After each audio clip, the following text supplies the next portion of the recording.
Begini,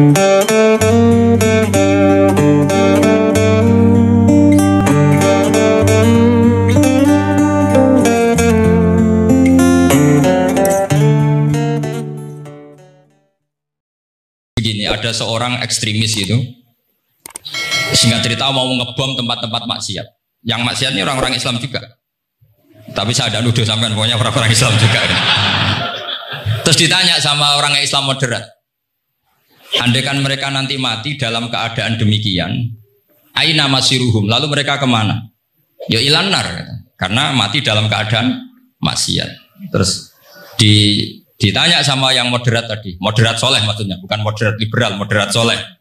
Karena orang kadang salah paham, moderat itu pikirannya terus liberal, tidak, moderat soleh. Terus kata si moderat tadi, akana dzalika muradan nabi, apa umatnya masuk neraka itu yang diinginkan nabi? Kaget si ekstremis tadi. Kebetulan ini ekstremis yang masih mau mikir. Terus enggak, itu enggak yang digedaki nabi. Kalau gitu ya jangan, kita tunggu tobatnya, kita proses bersama supaya mereka mau tobat. Karena dukhuluhum annar itu tidak muradan nabi, tidak yang digedaki Nabi Muhammad SAW. Nah, cerita seperti ini tentu ada padanannya. Padanan itu artinya kias ya, kias dalam hadis sahih. Saya yakin hadis itu sahih. Kalaupun itu dhaif itu yata'ayyadu bi fatwal ulama, menjadi kuat karena banyak ulama yang fatwakan seperti itu. Saya pastikan itu diriwayatkan Qadiyat dalam kitab Asy-Syifa, juga diriwayatkan Ihya, juga diriwayatkan di Hayatus Sahabah. Di situ ada sekian sanad sing yuqawi ba'duhu ba'du. Kenapa ini saya utarakan? Karena di kota itu sanggerono hadis itu takokno sahih ta ora. Kadang sing takok ya ndak paham itu. Mau maca kitab ra iso kok takok sahih ta ora. Yang ditanya juga aneh. Terus berusaha jawab. Padahal kadang ya ndak bisa juga jadi. Di hadis itu ada penjelasan begini. Ada seorang Arabi itu orang Bedui, orang yang kurang peradaban. Minta sesuatu pada Rasulullah SAW. Karena Nabi itu udah orang kaya, Nabi udah jutawan, udah hartawan, dikasih. Mungkin kalau uang sekarang mungkin 50.000 atau berapa. Orang itu gerutu segrutu-gerutunya. Nabi kok pelit gitu, kira-kira seperti itu. Akhirnya sahabat ini merasa tidak nyaman, ingin, karena ini Arab ya, ingin mengadili ini. Saya membahasakan mengadili itu ya ada Arabnya, karena kadang ada riwayat misalnya fahamma ayyadribuhu, nanti juga repot, ayat tuluhu juga repot. Makanya kalau di Jawa itu kadang maknani bahasa Arab itu bingung, dan memang baik bingung daripada enggak bingung. Karena kalau yang enggak bingung itu keliru pede. Misalnya jika istri kamu agak rewel itu begini-begini gitu. Terus ada kalimat wadribuhun, maka pukullah. Itu kalau orang nggak bingung langsung diterjemah mukullah, nanti dilaporkan Komnas HAM gitu. Tapi kalau yang bingung itu akhirnya tatalluk mencari-cari. Ternyata di semua tafsir disebut dorban ghairu mubarrihin, yang mukul tapi yang tidak menyakiti. Jadi kekeliruan itu pasti dimulai orang-orang yang nggak bingung. Jadi ilmunya nggak cukup, akhirnya nggak bingung. Bingung itu penting. Loh betul. Nggak ada orang alim kecuali dari bingung. Karena orang alim itu nggak bisa pede. Karena referensinya banyak, kemungkinannya banyak. Sehingga mesti pikiran pertama kalau ada lafadz ini maknawi apa lafzi. Ini mahmul apa enggak? Ini mansuh enggak? Ini muqayyad mutlak enggak? Ini sekaligus jadi pusat studi Quran, jadi supaya teman-teman memang seperti itu. Kata wadribuhun, maka pukullah. Saya masih ingat betul ketika Pak Quraisy menulis di Membumikan Al-Quran tentang alak. Itu kalau orang ahli embriologi dimaknani alak segumpal darah, itu mesti tertawa-tawa karena nggak ada dalam proses embriologi orang lewat proses gumpal apa? Darah. Tapi kalau alak itu madatul kalimah dari kata aliko ya aliko alakon, sesuatu yang menempel, jadi zigot yang berhasil menempel di dinding rahim itu yang jadi anak. Itu ya normal saja, memang itu terjadi. Ya barokahnya bingung tadi. Atau alak dimaknani segumpal darah tapi min haitsul jinsiyah. Artinya haitsul jinsiyah itu sejenis ini, jadi bukan bukan di proses embriologinya tapi di jenisnya, supaya orang tidak sombong diistilahkan min alak, tapi maknanya min jinsil alak, bukan alaknya tapi jenis alak. Itu kayak Abu Bakar. Abu Bakar itu kalau sedang bully manusia yang sombong-sombong itu, kamu kok sombong, kamu itu keluar min makhrajil bauli marroten gitu. Supaya orang tidak sombong itu diistilahkan manusia itu yakhruju min makhrajil bauli apa? Marroten. Kan kamu keluar dari makhrajil bauli berapa? 2 kali kan? Minar rojul lewat penis, terus nanti lahir juga lewat min makhrajil baul. Jadi untuk mengadili manusia supaya tidak sombong diistilahkan keluar min makhrajil baul marroten. Nah mungkin alak kalau maknanya segumpal darah itu maknanya jenisnya seperti ini. Kenapa kamu sombong? Jangan digugat tentang itu proses embriologi. Kalau itu tidak ngalami itu. Jadi akhirnya barokahnya bingung itu alak dari proses embriologi maknanya apa? Aliko ya aliko alakon, sesuatu yang apa? Nempel, yang sukses nempel di dinding rahim. Tapi dari segi jenis mendidik tawadu, mendidik khafdul janah lil mu'minin, mendidik adul wal ingkisar, rasa hina. Nah itu dengan makna tadi. Saya teruskan. Si Arabi tadi karena dikasih 50.000 gerutu terus akhirnya Nabi memanggil Arabi tadi karena mau dipukulin sama sahabat. Nggak tahu mau dipukulin atau mau dibunuh, nggak tahu, pokoknya dikerasin tadi. Makanya nggak usah diterjemah. Kalau diterjemah nanti jadi bingung. Terus akhirnya dibawa sama Nabi, diajak masuk, dikasih banyak sama Nabi. Kasih banyak, ditanya sama Rasulullah, kamu sudah puas ya Arabi? Sudah ya Rasulullah. Hebatnya Nabi apa? Kamu harus menjelaskan ke semua sahabat saya kalau kamu sudah puas. Karena tadi kamu ngomong yang bikin sahabat saya dongkol. Terus sekarang harus mengkonfirmasi. Ya Rasulullah. Di depan umum juga Nabi ikut. Ini Arabi tadi minta saya tak tambah terus dia puas. Ahakada ya Arabiyu. Naam ya Rasulullah. Fajazakallahu min khairin wa asyiratin. Dia tegas naam ya Rasulullah. Nah pelajaran dari hadis ini adalah kalimat ini. Ini harus diingat-ingat. Setelah Arabi tadi puas, sahabat juga tahu apa pernyataan puasnya Arabi tadi. Nabi ngetikan begini. Masalu hadza, perumpamaan orang ini dan saya itu seperti orang yang punya unta atau sapi atau kambing yang syarodat, yang liar. Fattaba'ahan nasu. Kemudian orang-orang ikut membantu nangkap. Falam yaziduha illa nufuran. Bantuan manusia-manusia ini malah tambah lari karena ini semua orang ini asing. Bagi unta ini kan asing, yang nggak asing kan hanya pemiliknya. Nah, terus kata si pemilik unta tadi, khallu baini wa baina naqati. Sudah saya tidak usah dibantu. Fa ana arfaku, biasa lebih sayang kepada unta saya. Orang nggak ikut bantu semua, terus kemudian unta itu dipanggil, fa akhadha minkum amil ardi, kira-kira diambilkan rumput, terus unta itu mau nurut. Intinya apa? Kalau orang tidak bakat kiai, nggak bakat dai ilallah, kok ngajak-ngajak Islam itu falam yaziduha ila nufuron, kira-kira gitu. Karena lebih banyak emosinya ketimbang teknik proses tadrijinya, tasreknya. Akhirnya itu jadi pelajaran ke kita. Pelajaran kedua, Rasulullah ngendikan begini. Andai kan kamu membunuh si Arabi tadi, bahasanya yang membunuh. Kalau ini tak terjemah nggak apa-apa, wong andekan saja. Andekan kamu membunuh si Arabi tadi dalam keadaan membenci saya, yaitu ngomentari Nabi adalah kikir, maka dakhalanna. Orang ini akan masuk neraka karena dia mati dalam keadaan sakhitan dan Nabi SAW. Dia mati berstatus benci kanjeng. Tapi uniknya dalam Islam segampang itu. Ketika si Arabi tadi mencintai Nabi itu karena dibayar, karena diservis. Dan itu cukup loh dalam Islam. Mencintainya Nabi itu karena dikasih uang lagi. Akhirnya dia senang Nabi meskipun karena dikasih uang. Tapi jangan diteruskan setelah senang Nabi dibunuh masuk surga, ya tidak usah gitu. Nanti jadi repot tadi. Tapi intinya apa? Islam itu semudah itu. Yang menerima kebenaran karena servis saja diterima sama Allah Subhanahu. Nah ini di sini pentingnya kiai-kiai yang wasatiyah, yang ceria, yang gampang. Karena kita tidak ingin tanfir.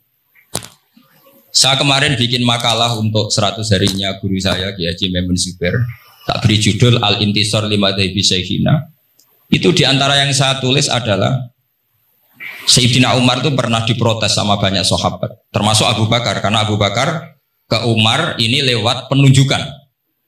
Kata para sahabat, ya Abu Bakrin, kamu memasrahkan umat ini ke ahladin nas, orang paling kasar, yaitu Umar.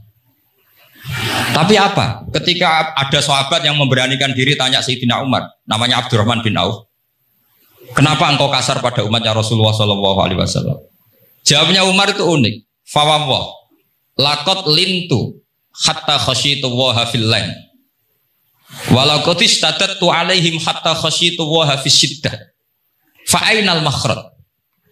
Saya ketika lunak sama manusia, sebetulnya saya juga takut Allah. Ketika ngambil sikap lunak, karena lunak itu dianggap pembiaran. Bagi orang yang salah paham, lunak itu dianggap pembiaran. Kamu punya ponakan yang sering pacaran misalnya atau sering nakal, kamu lunak itu dianggap pembiaran. Pembiaran itu tidak mendidik. Tapi kalau kamu sebagai Pak Le Pade terkenal keras, ponakmu ya ora tau sowan, itu ya ora iso didik sama saja. Orang kau berdidik, sowan saja gak berani, ketemu kamu lari. Intinya apa? Terlalu lunak juga ada masalah, yaitu dianggap pembiaran. Terlalu keras juga ada masalah, kan hakikatnya nggak bisa didik. Orang-orang yang terlalu keras sama masyarakat ini kan nggak kau berdidik karena wong roh wis melayu. Tapi nak terlalu apian, kayak pulau ini nyongkomu ya masih tak barno itu kan yo repot kan. Sehingga ngendikane Sayyidina Umar, fawwah lakot lintu linnas hatta khasyitu wa fillah.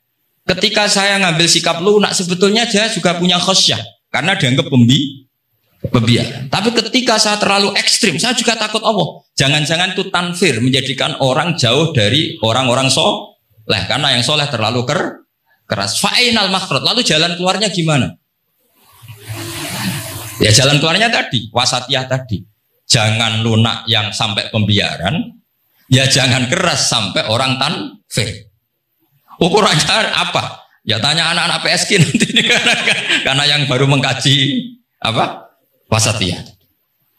Jadi saya mohon referensi itu sebanyak-banyaknya karena terus ada lagi saya punya cerita, ada seorang wali yang kalau doa itu agak neror Allah. Tapi itu kalau gak wali gak boleh. Harus jadi wali dulu baru boleh. Karena kalau wali itu keliru-keliru itu ya tetap sama Allah dibahasakan isek. Isek itu berontok. Enaknya kekasihnya Allah kan gitu. Makanya di antara doanya Habib Ali Al-Habsyi Sohibu Simtid Duror itu doanya, tapi kamu tidak boleh melakukan doa ini, dosa. Kalau nggak wali dosa. Itu doanya gini. Waj'al sayyiati man ahbabta. Jadikan kesalahan saya itu kesalahan orang yang kau cintai. Jadi kamane cara Jawa wis kadung disayang, salah-salah wis bener gitu. Jadi waj'al sayyiati man ahbabta. Jadi kalau orang yang sudah super itu salahnya jadi apa? Tapi ya udah salah sampai kayak zina maling, itu parah itu. Ada seorang wali doa di depan Rasulullah itu gini, ya Allah, jenengan punya dua pilihan. Jika jenengan menjadikan saya orang soleh, surroh habibuka, maka kekasihmu ini akan senang. Dan yang susah itu musuh kamu, yaitu iblis, musuh engkau. Tapi jika engkau ingin saya ini dolim, jadi orang dolim, yang susah itu kekasihmu, yaitu Nabi Muhammad SAW, yang senang musuhmu, yaitu iblis. Mun jenengan milih mawon nyeneng no nyeneng no kekasihmu napa nyeneng no musuhmu gitu ya. Ya sudah kan Allah tidak punya pilihan. Mana mungkin Allah ingin menyusahkan kekasihnya, yaitu kanjeng Nabi Muhammad SAW. Sama, semua ulama Anda ingin umatnya Nabi matu khinal maksiyah, mati dalam keadaan maka kita berusaha semaksimal mungkin. Semoga mereka tobat. Semua Quran itu la'allahum yarji'un, la'allahum yantahun. Diharapkan mereka Allah yang Tuhan saja, yang al-ghaniyul mutlak, Allah yang al-jabbar al-qahhar saja sama orang-orang yang asrafu ala anfusi masih dipanggil-panggil wa anibu ila rabbikum wa aslimu lah. Allah yang Tuhan saja memanggil yang sedang di luar dipanggil masuk.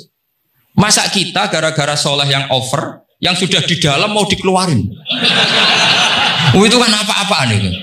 Makanya ini pasti tak dukung Islam Wasatiyah.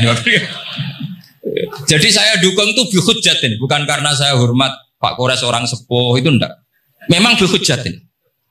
Kalau soal dukung karena orang sepuh itu etika, apa? etika. Tentu saya lakukan itu, pasti saya lakukan karena itu etika. Tapi lebih dari itu karena bihujjatin wadhihah, bihujjatin bayyinah. Memang logikanya seperti itu. Allah yang Tuhan saja selalu memanggil yang luar dimasukkan ke dalam. Masa yang sudah di dalam dikeluarkan. Makanya kitab Ithaf, kitabnya Sayyid Zabidi itu, Sayyid Murtado Az-Zabidi, itu bab takfir, itu beliau ngeritik entek ngamek dorong jom sampai sekian kuras. Sampai beliau mengutip fa'innal imama la ayyukhti afil afi khairun min ayyukhti afil uqubah. Kowe de keputusan salah nyepuro luwih apik timbang salah nyekso. Nyepuro itu salah tetap bener. Tapi nak nyekso bener ora mesti bener. Fa'innal imam la ayyukhti afil afi khairun min ayyukhti afil uqubah.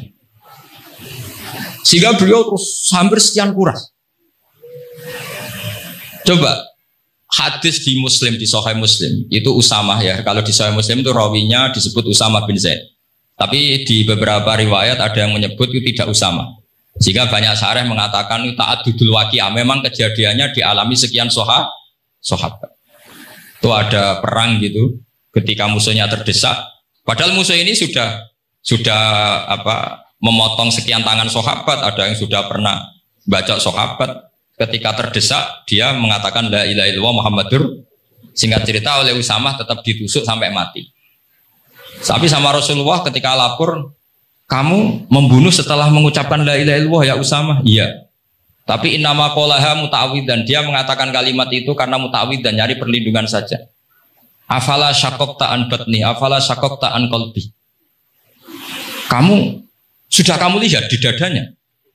Kalau dia betul-betul ngomong karena muta'awwid dan jangan-jangan karena iman betul. Terus memangnya ketika kamu iman, orang-orang sahabat itu rata-rata kan pernah kafir. Memangnya ketika kamu iman tak curigai kan enggak. Langsung saya terima, kenapa ini main curiga kira-kira. Sampai seperti itu. Saktinya kalimat la ilaha. Jadi kalaupun diomongkan muta'awidan saja tetap sah. Meskipun ngomongnya hanya untuk perlindungan dari apa? Safe dari pedang. Malah ada riwayat lain yang menyebutkan itu udah Usamah di tafsir Qurtubi itu. Itu yang ya ayyuhalladzina amanu idza darabtum fi sabilillah napa? Fatabayyanu wa la taqulu liman alqa ilaikumus salama lasta mu'mina. Itu kalau di riwayat Qurtubi lebih ekstrim lagi. Si orang tadi tidak Usamah, jelas pastikan itu tidak Usamah. Ada yang lain tidak Usamah. Itu bantah Nabi. Ya Rasulullah, andaikan belah dadanya orang itu saya belah, apakah kemudian saya tahu apa yang ada di hatinya? Jadi Nabi jadi dibantah. Ya rodok khawarid. Jadi Nabi masih dibantah. Kata Nabi, ya enggak, kamu tetap enggak tahu apa yang ada di hatinya. Loh, terus masalahnya apa? Masalahnya begini. Setelah kamu belah dadanya, kamu tetap nggak tahu hatinya kan? Fala anta ta'lamu ma fi qalbi wala anta tusaddiqu ma fi lisani. Jadi kowe udah di wong kacau. Ngerti hatinya yang enggak, percaya lisannya juga enggak. Kan enggak ada hujah yang kamu ambil. Harusnya kata Nabi profesional dong. Nak roh hati ini rujukannya lisan. Lah ini enggak, hatinya kamu enggak tahu, lisannya enggak kamu percaya, langsung kamu pakai itu apa? Seperti saya sama jenengan kan gampang. Aku raro niati sama ngaji api apa raro. Sementing tak kongkon ngaji berarti seneng ngaji. Jadi jelas ada yang diambil. Makanya semenjak itu para ulama rata-rata itu hampir semuanya itu Islamnya wasatiyah. Karena ciri khas agama ini adalah wa yad'u ila daris salam. Selalu memanggil-manggil supaya orang masuk. Enggak ada ayat wallahu yukhriju min daris salam itu enggak ada. Allah mengusir orang min daris, enggak ada. Nah, kalau sampean salahnya orang yang dicintai kayak Nabi Adam nasib sampean. Nabi Adam itu salah karena makan apa sajaratil khuldi. Kata cerita-cerita gitu loh. Nanti bisa diperdebatkan. Sajaratil khuldi itu nama larangan, itu nama salah sebetulnya. Nanti tanya Pak Kures, itu kan sebenarnya gini. Istilah khuldin itu bahasa setan. Hal adulluka ala sajaratil khuldi wa mulki la yabla. Jadi iblis itu goda Adam. Kamu ingin mangan pohon keabadian. Jadi kalau kita mengistilahkan sajaratul khuldi, berarti mengesahkan istilah yang dipilih setan. Jadi masalah. Makanya saya enggak sukanya anut-anut umum muni sajaratul khuldi ya ikut sajaratul khuldi. Tapi ini sebetulnya bahasa yang dipakai dipakai setan. Singkat cerita Nabi Adam itu akhirnya makan tapi tidak banyak. Makanya sebagian aja diredaksikan dzaqo itu ngicipi. Makanya ada akala, berarti zauk juga disebut aklu, tapi aklu yang sedikit disebut zauk atau dzaqo. Nah, ketika makan itu Allah duko, tapi duko orang yang dicintai, diwarai. Cung Adam, kowe tak warai donga supaya tak sepuro. Jadi koyo anak apa minggat wong disayang, disangoni minggatlah tak sangon. Makanya waj'al sayyiati man ahbabta. Disangoni fatalaqa Adamu min rabbihi kalimatin fataba alaih. Makanya saya kalau baca ayat itu cek enak jadi sangoni. Maca iki cung yo kok ben. Jadi minggat digani HP mbek dhuwit engko nek wis kepen mulai ya semulai. Makanya itu jadi Quran itu luar biasa. Akhirnya Nabi Adam ya benar diusir tapi sudah bawa bekal diwarai oleh pangeran. Nah ternyata apa? Maksiatu Adam itu maksiatu mu'azzimin. Maksiatnya orang yang sangat menghormati Allah. Jadi kalau kamu ingin jadi wali itu pertama harus kamu berstatus al-mu'azzim, al-musabbih. Ternyata kata kuncinya gini, kata tafsir Ibnu Katsir ini. Waqo sama huma inni lakuma laminan nasihin. Saya ini kan muridnya Mbah Maimun, muridnya bapak saya. Kan gak kebayang orang pakai namanya Allah kemudian dusta. Jadi Nabi Adam dirayu setan kayak apa itu gak pernah tertarik. Gak pernah tertarik. Tapi akhirnya setan bilang, wallahi demi Allah, bahwa saya menyuruh kamu makan buah khut itu laminan nasihin. Wallahi, pakai kata wallahi. Terus Allah ya sudah merevisi larangan itu. Sekarang sudah bilang boleh. Nah karena kata pakai wallahi, terus kata Nabi Adam, fawwah wa izzatika ya Rabbi, ma dzanantu anna ahadan yahlifu bika kadiban. Ini dawuh Nabi Adam. Adam wis tak kandhani kok ora nurut alasan apa? Terus Adam atau pengiran wa izzatika, demi kehormatanmu ya Allah, fawallahi ma adzunnu anna ahadan yahlifu bika kadiban. Saya tidak pernah ngira ada hambamu, ada makhluk kemudian mencatut nama engkau kemudian dia dusta. Kenapa saya sebut-sebut nanti tadi asmane Mbah Mun? Andai kan saya punya teman biasa bodoni saya, biasa bodoni saya, nipu saya, terus bilang gini, Gus Bah jenengan ditimbali Mbah Mun, dan dia sumpah, kira-kira tak pikir apa enggak? Enggak, pasti saya langsung meskipun ya dibodoni. Karena saking wibawanya Mbah Mun sehingga saya enggak ngecek lagi orang ini bohong apa tidak. Nah, Nabi Adam saking wibawanya Allah di hatinya Nabi Adam, kita sebut wallahi. Allah sekarang halalkan itu, sudah tidak pikir panjang. Karena dia tidak pernah ngira ada orang mencatat nama Allah kemudian dia dusta. Seperti di dunia santri misalnya ada yang dipanggil Habib Ali, mosok disumpah sih, tenang tau ora. Oh, itu mesti teman yang biasa bodoni sampean lah, mesti langsung sangat takutnya kan gitu. Sampean takut istri dibilangi teman, bojomu nelpon. Wah, itu mesti tidak dikonfirmasi lagi itu. Saking takutnya itu. Nah, Nabi Adam itu seperti itu. Saking takzimnya kepada Allah sehingga ketika disebut wallahi. Nah, itu yang kata kuncinya waqo sama huma inni lakuma laminan nasihin fadallahuma bihu. Itu kalau sampean teliti. Ini kesangannya Pak Kures pakai madatul kalimah itu kelihatan. Fadallahuma itu rujuknya ke iblis. Jadi Adam di situ korban terus. Kan waqo sama huma iblis sumpah ke Adam Hawa. Fadallahuma iblis menunjukkan Adam Hawa. Jika dia dua orang ini maksiat itu semuanya korban, dia hanya sebagai objek. Kreatornya yaitu iblis. Tapi Nabi Adam sampai tertipu tuh gara-gara tadi. Wa izzatika ya Rabbi, ma adzunnu anna ahadan yahlifu bika kadiban. Ketika menyebut nama engkau, saya tidak pernah mengira ada orang yang menyebut nama engkau kemudian dia dusta. Bisa bayangkan orang paling brengsek sekalipun teman saya kalau bilang Gus sampean dipanggil Mbah Mun, tentu tidak saya pikir lagi.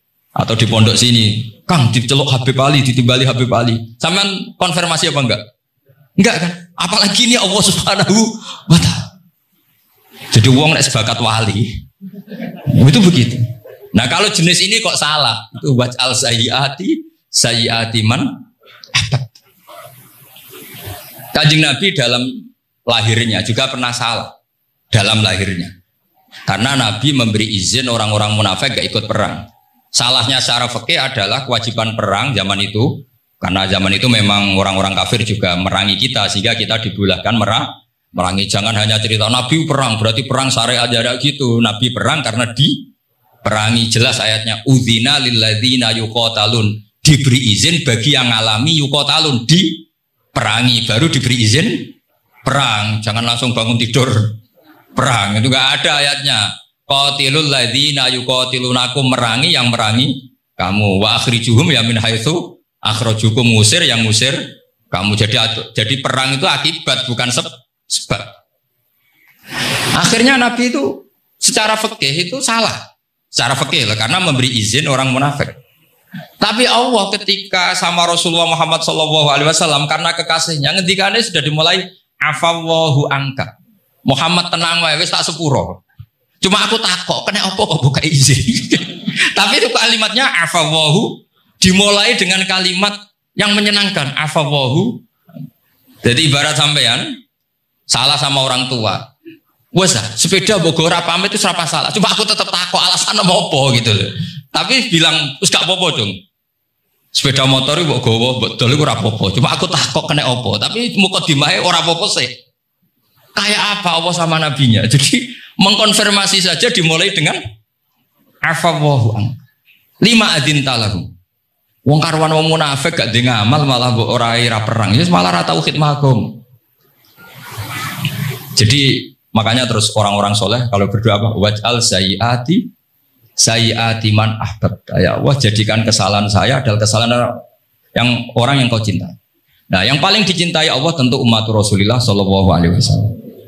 Saya tak beri ijazah. Kali ini tak ijazahkan nggak apa-apa, karena ini hadis sahih musalsal. Umatnya Nabi kok gak enak bi. Kontrak ebek pangeran sebelum salah itu sudah ada kontrak. Makanya Nabi itu ngundikannya bangga sekali. U'titu khamsan lam yu'tahunna nabiyyun qabli atau ahadun min qabli. Saya diberi 5 hal hadiah sama Allah yang umat sebelumku, Nabi sebelumku tidak diberi hadiah itu.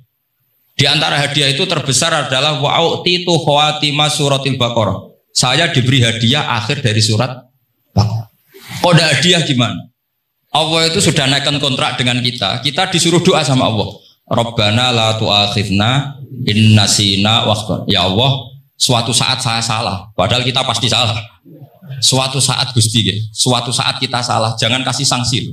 Oke, mau oke. Itu kok udah enak gimana? Sebelum kita salah, terus naikkan kontrak sama Allah. Rabbana la tu'akhidna in nasina aw akhtana. Ya Allah, jangan jatuhkan sanksi kepada kita jika suatu saat saya lupa atau salah. Qala na'am. Allah jawab, nah. Makanya Nabi senengnya bukan main tentang apa? Saya diberi hadiah akhir surat Baqarah. Tapi sekarang jadi fitnah tadi. Yang kiai NU baca itu dipakai tahlilan. Kadang-kadang yang baca agak paham. Yang kritik juga agak paham.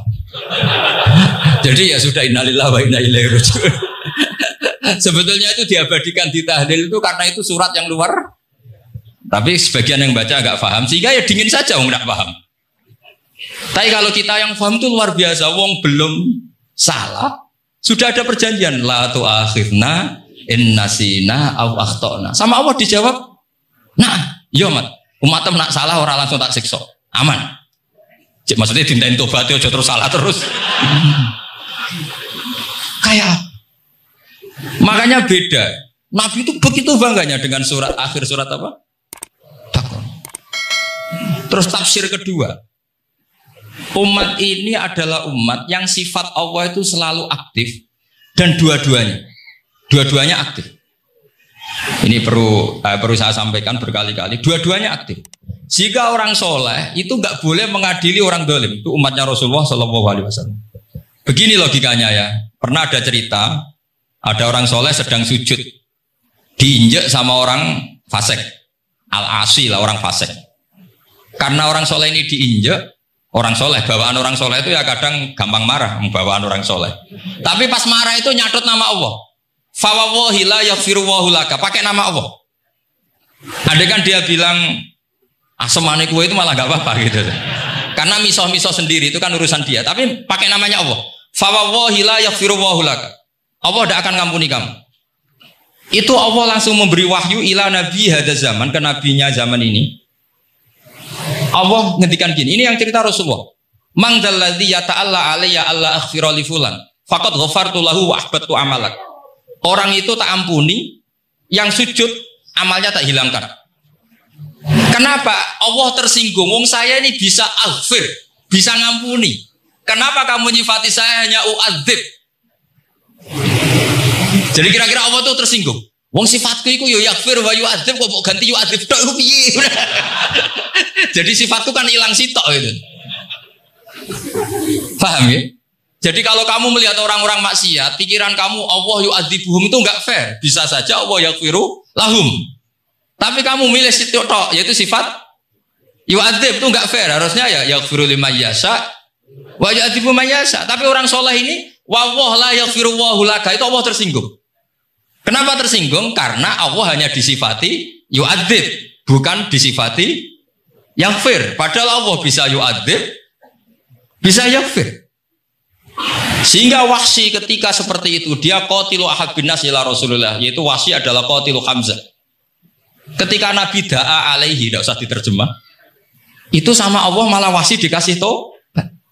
Bahkan turun ayat laisa laka minal amri syai'un aw yatuba alaihim aw. Jadi kita melihat ahlul maksiat, oke kita tidak cocok dengan mereka, tapi tidak cocok tetap berharap mereka tobat. Kita tarbiyah, karena kita tidak boleh nyifati Allah yu'adzibuhum qatan. Mungkin ramal dadi pangeran ngomong qatan. Isawae Allah yaghfiru lahum. Itu pelajaran bagi kita. Jadi ternyata si soleh tadi ditegur sama Allah. Kamu tidak bisa seperti itu. Mangdalladzi yata'alla alayya ta'ala itu corong Jawa sumpah serapah. Kok iso aku mbok sifati u'adzib tok, wong aku iso aghfir. Makanya di Quran itu ada wa yu'adzibal munafiqina. Ayatnya apa? Insya'a au yatuba. Ya, ini dalil-dalil napa? Kalau jenengan mendukung Islam napa?